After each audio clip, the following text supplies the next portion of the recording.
You like gripping dingers and popping wheelies? Go to lsnasty.com. We're giving away this 1,000 horsepower turbo LSG body. Every dollar you spend is an entry to win.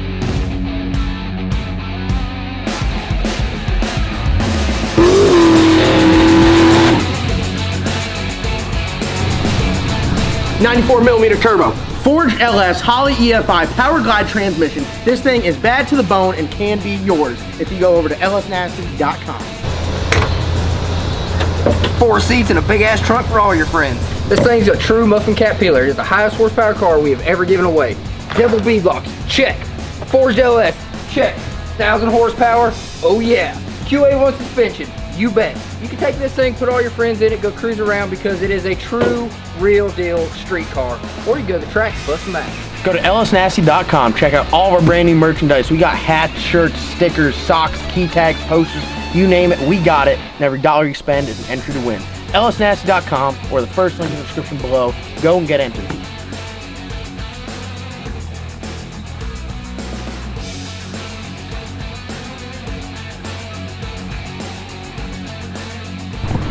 We got another banger video for you guys today. This one's going to be extremely controversial, so get your little commenting fingers fired up. Do your little exercises that you got to do so you can just be firing away in the comment section, because I want to hear what you guys think. And this one here, I've mentioned it before, but I've never done a full video on it. I deal with this a lot being here at LS. We really went from LS Nasty to Nasty Racing because we have so many different vehicles, engine combinations, power plants, power adders. We got it all. We got the fries that'll cross your eyes. But we're talking today about the small block Ford versus the LS engine. Which one is better? Now, before we get into that, you guys aren't getting away without a merch plug. We're giving away brown sugar here. It is LS powered, so it is great. It has a junkyard 6-liter in there with aftermarket pistons and rods.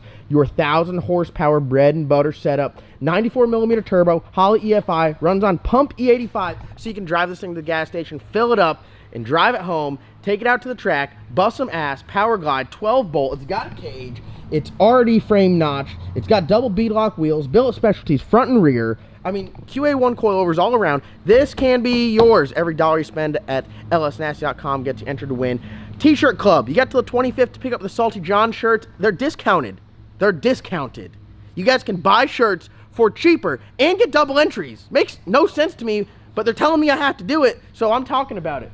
Salty John shirts, there's the logo right there. You can't beat it. Salty John Fab has been in the house working away. Look at that turbo kit next to that afro. Boom. Salty John Fab. So go to lsnasty.com, get your entries. All right, so let's get down to business here. LS Nasty, where we started, was only with the LS stuff. Chris, you guys know, you haven't seen him in a while. We've been busy working all over the place. Got a million different irons in the fire. He's the one that really introduced me to the small block Ford. He's a small block Ford guy through and through. He loves a small block Ford. He grew up running the small block Ford. He had a Fox body, little, I think it was 8.2 deck, something, maybe a 302 with some nitrous on there, out there popping long neck soda bottles. That was his thing. So he's an LS guy as well. I'm an LS guy. His previous life, he was a small block Ford guy. When the opportunity came about to really get back into the small block Ford game, he jumped right on it. I didn't know a thing about the small block Fords. I was always like, man, the LS engine is so much better than the small block Ford. And I'll tell you why it's better. It is so easy to put together.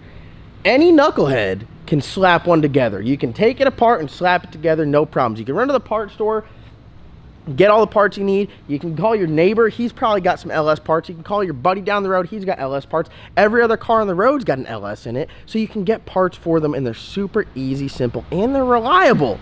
They are reliable. You guys see the Black Sheep, which is an extreme example of the LS engine. Over 300 passes on a LS, making well over 2,000 horsepower. And it's nothing crazy. It's all, you know, really off-the-shelf parts. Cali's billet crank, MGP aluminum rods, Wiseco pistons. I say off-the-shelf parts. It's at the top of the shelf. It's very high. They're high-end parts, but they're nothing crazy. It doesn't have any like small block Ford main journals or anything like that. It's just your standard Dart aluminum block with some Dart heads. Black Sheep camshaft, which is absolutely great. We made a million passes on those Johnson lifters, which are absolutely awesome. Now we're on some Isky lifters with the Black Sheep camshaft. It's just absolute awesome engine combo. So you got the LS guy, hydraulic roller record in-house holder right here, talking about, is the small block Ford, there's another one right there, right there, is the small block Ford better than the LS? So we've already talked about the LS is super reliable, easy to get parts for, and easy to build. You can just go on Turbo Bullet, make a post. You can go on like Boosted LSX and make a post, and someone's going to tell you how to put it together. There's going to be 90 people telling you that you're an idiot, but you get that everywhere you go on the internet, and then you can slap it together. And like what's crazy about them is they can handle so much power just like out the box. I mean, you're talking about like a 5.3 truck motor right there, this exact engine sitting on that stand. That is a 5.3, as you can see. It's got the 4.8 5.3. It's got some stock heads on there, some dual 660 valve springs. This exact motor right here has made 960 horsepower. To the ground, 960, stock with a cam.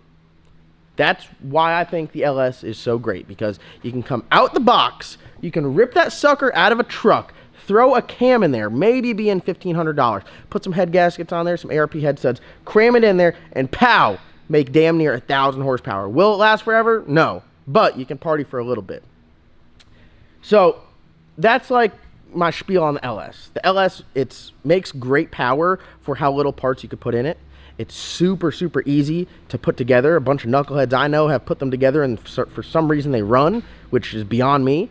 And then the third reason is you can get parts for them just about anywhere. Super easy. And when you're building one, let's say you want to go and build like a decently badass one, you can call TCAM Performance and they'll just do it all for you. But if you want to try to do it yourself, it's very easy. It's not that challenging because it's pretty cookie cutter. It's a very cookie cutter setup. They stick close to what GM has produced and they modify it slightly so you can slap it together, really have no issues. So we go over to the small block Ford, which some people might call it the Gen 1 LS. This is a bare dart block right here. We got a Fontana block over here. This one right here is like the king dingling of small block Fords. I mean, this thing right here is a 3,000 horsepower single turbo small block Ford engine. That thing right there will literally peel your muffin cap back. Ask Matt, it peeled his muffin cap back. Boom, roasted. So,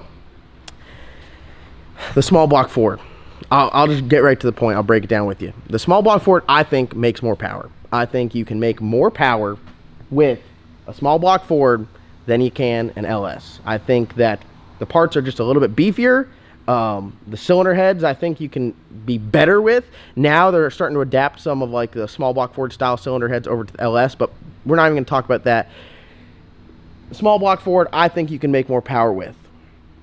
The downsides to the small block Ford, what's so bad about it? If you make more power, why doesn't everyone build it? They're challenging to build. You have to know what you're doing to build it. You cannot be that knucklehead that just built 12 LS junkyard motors and shipped them out to your buddies and say, I'm gonna build a badass small block Ford and get it right the first time. It is a lot more challenging. There's a lot different variations. I mean, let's just talk about cylinder heads, right? And blocks. I mean, there's different head studs. You got to cut the head studs. You got to shim all this other stuff that the LS has made so cookie cutter and got everyone so used to just being able to slap together and not even have to worry about or not even have to check it. Now you have to, because before when you call up Dart and you say, hey man, I want this Dart aluminum block, they're like, hey, we got the head studs for it right here. Or if you're building an LS motor, right? You're like, oh, sorry, that's not an LS. It's like some bullshit 4-cylinder. Where'd my LS? Oh, there it is. When you're building an LS motor, you're like, oh, it's a Gen 3. Let me go my Gen 3 ARP head studs, and then that's all. You're done. You're good. You're good. If you get it wrong, you got the Gen 4 and you need a Gen 3 or vice versa, and you just swap them out. The small block Ford, though, is a whole nother monster. I mean, the head stud differences, there's a million different head studs. The journal sizes on the cranks. I mean, just everything. The different flanges for the cylinder heads. There's so many different things that make it a lot more complicated that you really have to make sure when you're building it, right? Especially if you already have your car built and you already got a turbo kit built. You can't just swap to a different cylinder head that has a different flange, because then you got to redo your headers. Like, there's all these factors that come into play. So in order to build a badass high horsepower small block Ford, you really need to have your shit together. So just trying to film a quick video here, just going over what I think, right? And honestly, I'm just doing this to open up for discussion, because I want to hear what everyone thinks. Personally, I like the LS engine. I think they're great. I think they're badass. I think they make really good power. If you want to make a little bit more power, but you're going to have to do more work to get it, you need to build a small block Ford. If you're not worried about that last couple, 200, 300, 400 horsepower, the LS is the way to go. I mean, look at us. We go out there and make 2,500 horsepower, no problem, no questions asked. I think that's kind of like the limit of the cast block LS stuff. You might make a little bit more, but then you're kind of playing with fire. With the small block Ford stuff, I mean, dude, there's guys up there hunting 3,000 horsepower. And a lot of the times, I will say this, you can cheat if you know some guys that are in this high-level drag race, and you could talk to them and ask them, you know, what mile an hour do you run? What mile an hour you run? That is a true scale of horsepower, is mile an hour. Now, there are ways you could cheat it if you go super slow in the 60 foot, but my LS stuff, I've been 180 miles an hour, the guts out of it, 98 millimeter turbo.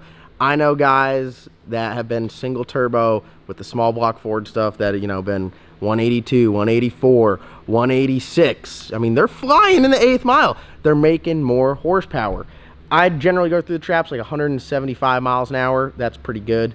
The air gets good, you know, you can get a little bit more out of there. The small block Fords, they make some serious steam on the big end, and they're fast. So that's my verdict on this. Everyone says, which one is better? I think they're both good. I can't pick which one's better. They both have their place. I like the LS. The small block Fords are badass. You can both make them sound good, unlike a Coyote or a mod motor. No offense. I shouldn't say no offense. You know who I'm talking. You know who I'm talking to. Mod motors, they don't sound good. I mean, a small block Ford or an LS engine, you can make them sound badass, but it's tough to really say which one is better. So, me personally, I'm a little partial to the LS because I'm not a genius. I'm not an engine builder, but thankfully, knowing TKM, we got Matt with Gross Performance Solutions, we could put together some badass small block Ford engines and make them really run. So, what do you guys think? Which one is better? You guys heard my pros and my cons. You know, one makes a little bit more power, but it's a little bit more difficult to assemble. One's easier to assemble, makes just a hair less horsepower. But I think the one that's a little bit more reliable will be the LS engine. So, that's my take on it. I don't know what you think. David, LS or small block Ford, your pick. Who you taking? LS engine all day. Or you could just be like the King Daddy and get the big block. So, this is where I'm at now. I gave up on the LS and the small block Ford. 500 cubic inch big block, billet crank, aluminum rods, conventional heads, twin 94 millimeter turbos. Should be an absolute hot rod. We're going to fly with it. I don't want to say it, but if it doesn't go threes, I'm selling it. Like out the rip, if it doesn't go threes, I'm selling it. So that's going to wrap today's video. Don't forget, go get your brown sugar. Entries, lsnasty.com, get entered to win. Sorry for the quick video if you don't like it talking. We got a lot of work to do. I was working all day yesterday, didn't film. Got a drive shaft for brown sugar. You guys got to love that. We're making it better before we give it to you. Went from a 3-inch drive shaft to a 3.5-inch. Trying to up that critical speed so no one gets a drive shaft in their ass cheek. I mean, you got to respect just the willingness to just save everyone's right ass cheek. So that's going to wrap up today's video. Thank you guys so much for watching. Dig or Die this weekend. You guys need to be out there. We're going to have brown sugar out there. So come check it out. Come check out the car that you could be driving at the next Dig or Die. lsnasty.com. First link in the description below. We'll see you guys in tomorrow's upload.